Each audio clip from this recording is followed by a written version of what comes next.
ఈ బూతులు అనేవి ఏవైతే ఉన్నాయో అది కోపం వచ్చినప్పుడు మగ పిల్లకాయలే కాదు ఆడపిల్లకాయలు కూడా మాట్లాడొచ్చు.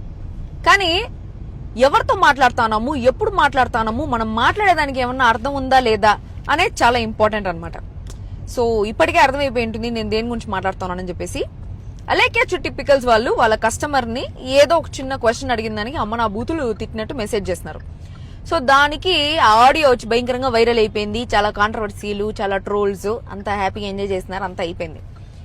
ఆ ముగ్గురు ఆడపిల్లకాయలు వచ్చి ముగ్గురు సారీ చెప్తున్నారు, మేము చేసింది తప్పు అయిపోయింది క్షమించండి ఇంకోసారి చేయము అన్నట్టు చెప్పేస్తున్నారు.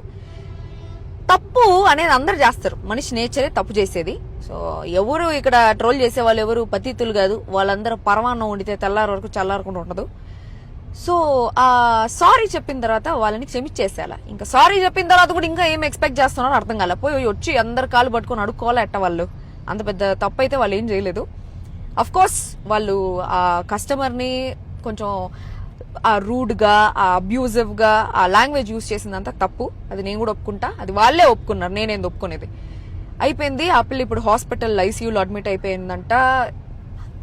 ప్రాబబ్లీ ఆ ట్రోల్స్ అని తనని చాలా అఫెక్ట్ చేసినాయి. అందరూ స్ట్రాంగ్ గా ఉండరు మీలాగా. సో తనకి ఆల్రెడీ మైండ్ డిస్టర్బ్ అయిపోయింది, ఇప్పుడు ఫిజికల్ గా కూడా షీఈ్ వెరీ డిస్టర్బ్డ్.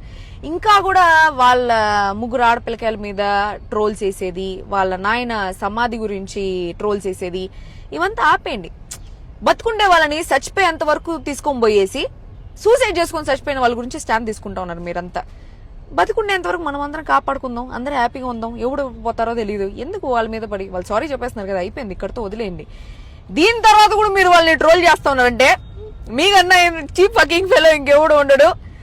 నువ్వు కొంచెం గట్టిగా కెరీర్ మీద కాన్సన్ట్రేట్ చేయాలమ్మా, లేకపోతే నీ గర్ల్ ఫ్రెండో నీ వైఫ్ నిన్ను వదిలేస్తుంది. కెరీర్ మీద కాన్సన్ట్రేట్ చేయి.